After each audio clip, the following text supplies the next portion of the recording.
Welcome to another episode of ELEV8 by Mdina Partners.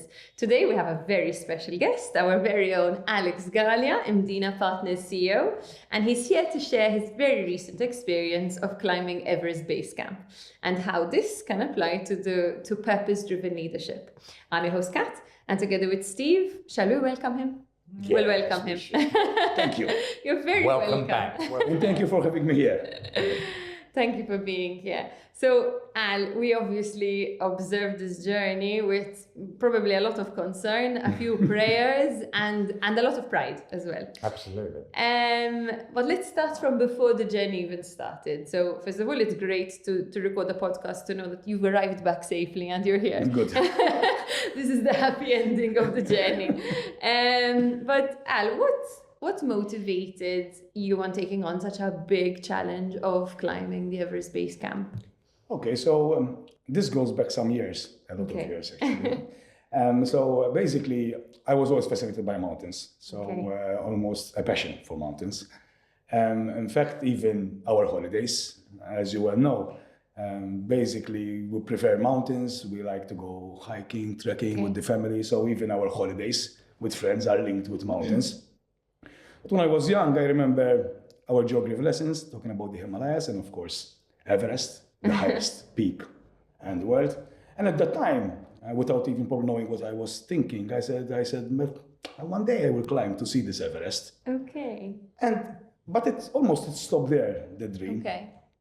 Then it got reignited and started brewing about 6 years ago when I got into trekking per se. And I started trekking first in Malta, in Gozo, which by the way, we have some beautiful trails on the island. True. I love the island. True. Then I started venturing myself a little bit abroad, the Dolomites, the Alps, not just mountains, to Tuscany, and I started enjoying this trekking. Mm-hmm. And at that point, when I said, okay, you know what? When I'm 50, I'm gonna try and fulfill this dream. But left it there again. Okay. Fast forward to last October, when I was 50, and I realized I need to book this trip. And literally speaking, within a week from my birthday, by chance I saw a post on Facebook of Ryan Max.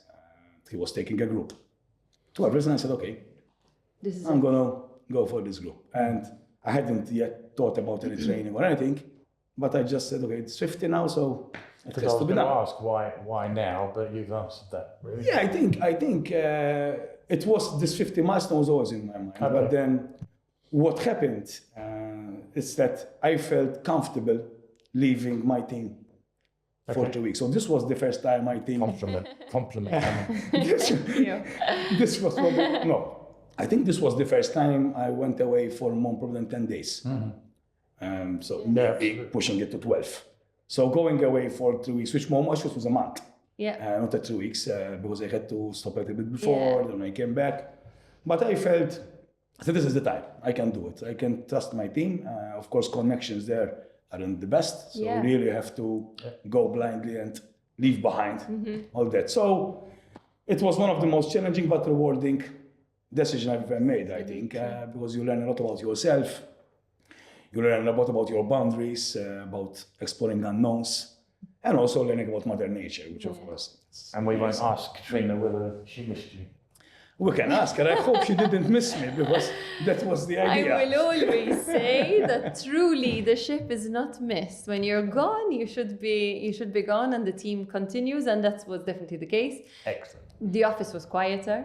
Okay. I'm not surprised. Nobody needed headphones, but the show continued, and I think that was it. I felt like this was also my mountain in Alex's absence. Sure. But the beautiful part was that it wasn't painful for us. And with my second in command, not even at the office, right? Exactly, it's true. Definitely. But that gave me the confidence and the security to just do it. Perfect. That's it.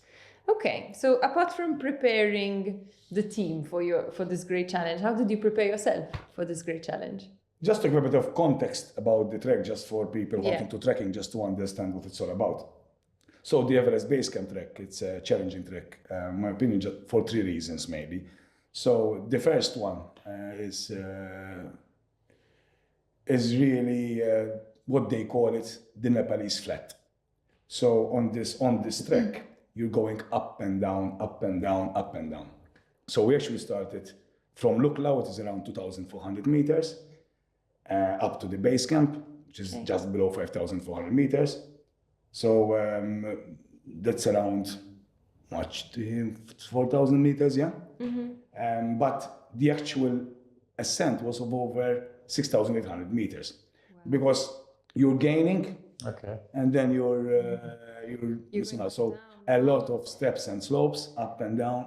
So almost disappointment. We got there and we went because back you are almost, you need to climb 500 meters, to go back down. But you're climbing 100, back down 40, back up 100. So it's a bit of that's quite challenging in itself. Then of course, you have the altitude and the weather conditions. So we experienced different kinds of weathers and the high altitude. Yeah. In itself, it makes it quite difficult. And there's no prep for that. And there's no prep for that, exactly. And it's also a multi-day trek. So you have 12 days of trekking, climbing up and then coming down. So it needs a lot of physical preparation. And I am not the younger people, as you know, and not even an athlete. I never was an athlete. I mean, this was just a passion I have, this walking and trekking. So apart from the physical training, there was also the mental preparation. So the physical training, I mean, everyone follows their own training programs. I had my own, which Ryan helped me to design. So it was a mix of cardio, gym, walking, up and down steps, up and down hills, repeats and repeats to simulate these ups and downs in Nepal. But mental, I think, was the most important, because you can train physically, but if you're not prepared for such expeditions mentally, it will be hard. And to prepare mentally, my way of doing it was visualizing the journey. I always believe in visualizing the journey in anything that I do, even in business, really and truly, and in projects that we do. So I did this through research. So listened to a lot of podcasts, watched a lot of videos, trying to how can I say it? Feel the experience of trekkers that have done this before and the challenges they faced. Super. So towards the end of the program, before we left, I was visualizing this before I sleep, whilst I'm running, in my quiet times. So this helped me to feel the journey before I left, actually. And I think this mental preparation was very, very, very important, in my opinion. Excellent. And then, of course, I'm an engineer, as you know, so the details are important. So I had to make sure my team is prepared with all the handovers checklist, all the meetings set with all the team, making sure I'm giving handover and everything. And then there was the famous packing list, which everyone loved, because I had this whole Excel sheet. I can only imagine. Everything got making sure I have the right gear. So there was that part of it as well. Absolutely. So, okay. So lots of preparation. What was the single most important part of your preparation in getting you to get to your goal? Good question, this. I think on the assumption that someone is preparing well from an exercise point of view, right? I think the most important part of the preparation for me was to plan, to get well prepared for it. And as I said, make sure you feel the journey before you go. Secondly, the mental preparation. And thirdly, for me, is we used to laugh about this, but they used to say, what might happen, what might not happen. I don't know, we need to have only one plan, which is plan A, that is succeeding. There are no room for plan B's in the preparation. The plan B, then we'll deal with it when it comes. Wow. So I think that aspect of the prep was the most important. Focus on the goal. It's a message on the mental preparation. Prep. That, I mean, that was, for me, was critical. Okay. Interesting. Okay. And in this, what would you say, because this was a beautiful journey now that you've come back alive, but it was a challenge as well. What was the most significant challenge you faced during the expedition, and how did you overcome it? Okay, so I think, really and truly, I mean, as you know, in high altitudes, there is lack of oxygen. So your red blood cells need to work harder to fuel your body, to fuel your mind to move on. So, and altitude sickness can affect everyone. Absolutely. Interesting about it is that you may think that a fit athlete would be affected less than someone who is not that fit. And that's not the case. Okay. Clearly, I mean, if you're lucky, you can get away with it. If you're not, it will hit you. So there's no preparation for altitude. Okay, you can acclimatize beforehand, but that means more time and more complications. So I think the altitude sickness was the biggest challenge I faced during the expedition. Did you get out? Did you get? Yes, in fact, with what happened is this: we did all the precautions necessary to not avoid altitude sickness, to try and manage it. So we had 2 acclimatization days, which means acclimatization means you are sleeping at an altitude. The following day you are climbing high, back down and sleeping back where your body is used to, which is the lower altitude. Then we had to be hydrated a lot, so more than 3 liters of water a day, a lot of hot ginger. We were climbing slowly, always walking slowly. So we were taking all the precautions necessary. But it still hit me. I mean, maybe it's not as bad as some of my mates. But in my case, when my experience with Katrina was, I had very, very severe headaches. Like if someone is pulling your head literally apart. That was quite tough. My face was swollen and it got puffy a couple of days in the evenings. So all this didn't help out. For example, on the second there's an element of fear as well. As well. In fact, the worst thing about it is you have these sleepless nights. And then you're thinking, if this gets worse, they won't allow me to continue. Yeah, so do I fake And that is the biggest fear of everything, because all the other things I've mentioned, somehow you'll push through them, if you know what I mean. But if they just decide that you're not up for it because for different reasons, for safety mainly, then you have to say, okay, I'm done with this. And it's, of course, someone's taken the decision for me. And it does hit you. For example, on the second acclimatization day, we climbed from Dimboshe, which was around 4,400 meters or a bit more, and summited a mountain at 5,200 meters. And this was a climb just uphill and back in one day. I mean, 50 meters, which sounds really nothing. From summit, I was saying, okay, probably this is the first time I was feeling that I think I'm done with this. Wow. But then the team comes in. Yeah. Because the people out there are feeling the same thing. They are supporting you. You stop, talk with someone, then you start finding your body in the trekking group. So then that helps you to move. You saw the team strength coming into the Yes. I mean, the team was very important. Even the preparation, I think we used to meet for some treks on Sundays. That was very important. Just for the listeners, Alex, how big was that team? The team was 15 people. 15 people. So not including our leader and the guides, of course. Yeah. So yeah, I mean, it was good to have the team around me at that time. I think this was very important. And so from this exactly, how long was the journey? 12. It was 12 days. The actual trekking journey. Yes. There'll be so many moments that were, big for you, but can you share maybe a specific moment, a specific experience that has really profoundly impacted you now that you've come back? So this is, a very hard question to answer. Okay. I'm not sure I can pinpoint an experience, because every day was an experience, and some moments you can't even explain by words.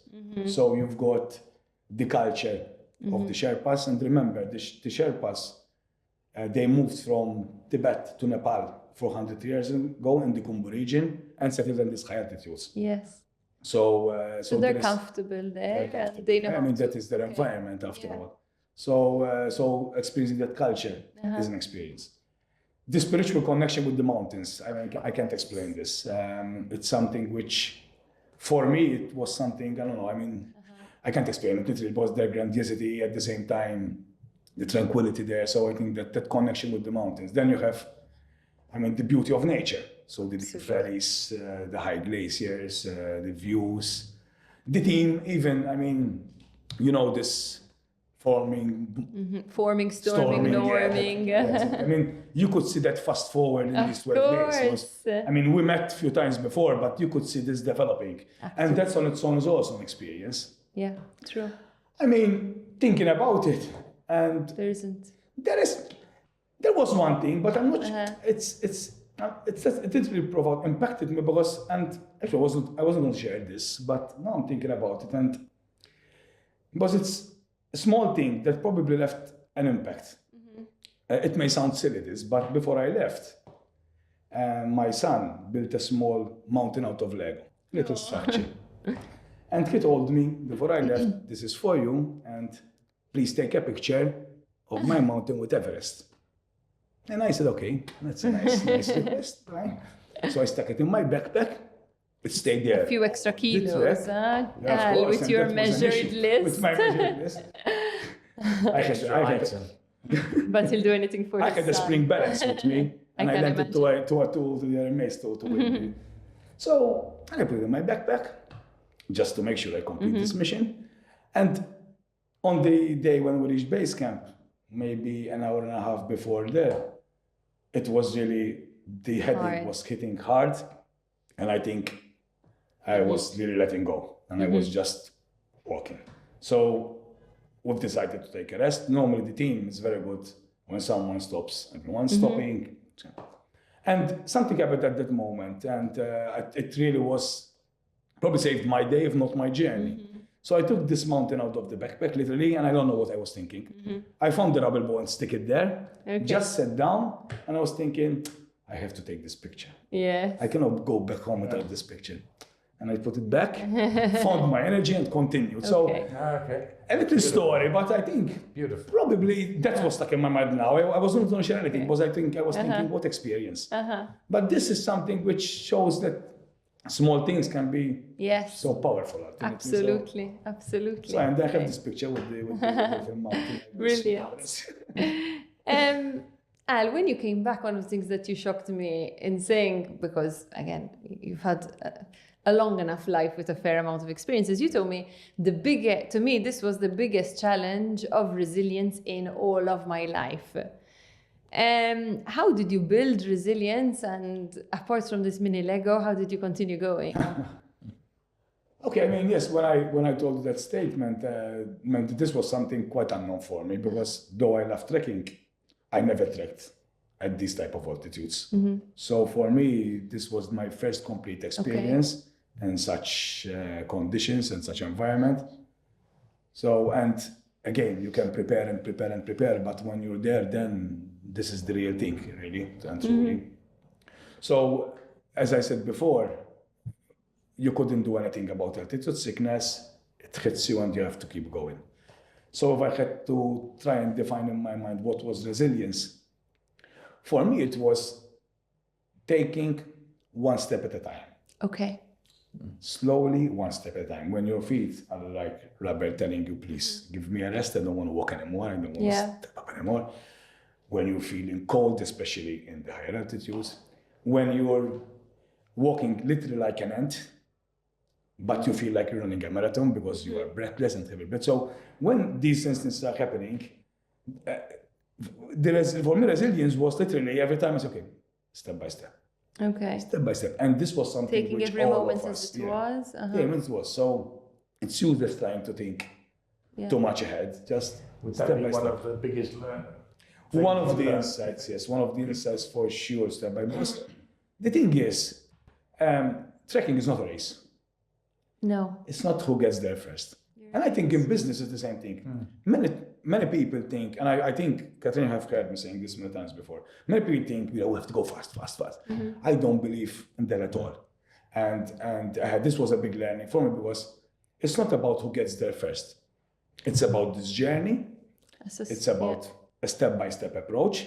It's about enjoying the journey. It's about taking on the challenges as you go along. Keep focus on the next goal. So going fast doesn't really make you successful. The sustainability of Now, of course, if you're running the 100 meters at the Olympics fast, it's just, you have to go fast, because that's exactly what's different.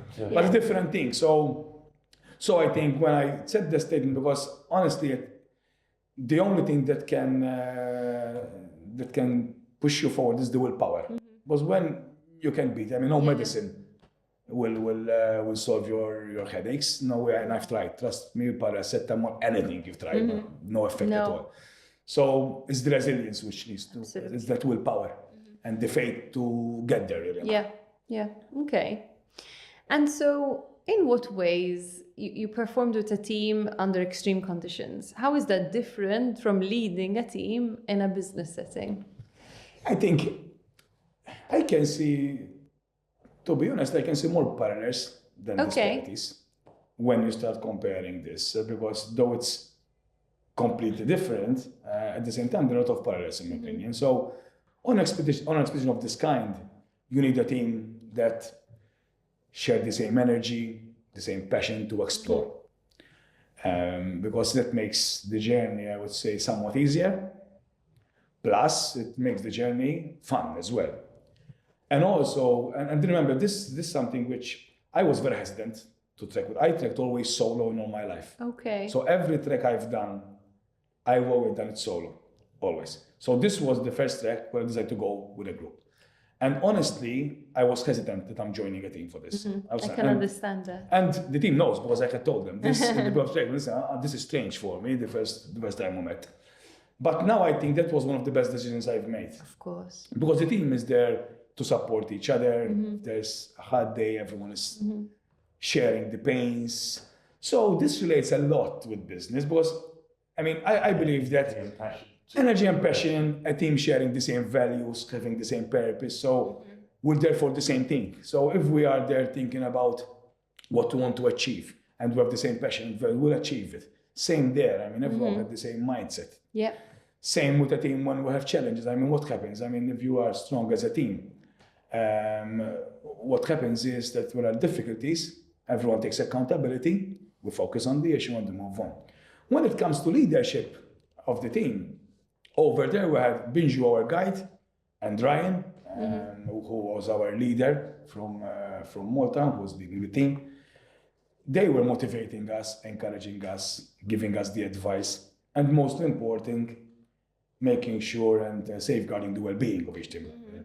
And as a leader, I think that's so important in a business setting, because many times, you need to empower the people, but many times you have to feel when they need you. And I could see this from our leader there and could relate to him, because the encouragement and the motivation was very important. At some days, it was critical, and even the well-being of the people. And that's exactly, I think nowadays, a very important aspect of leadership in today's business. So I could see a lot of almost parallels more than differences. Though it's still much more harder to lead a team. I wasn't sure I should ask you, but you said it.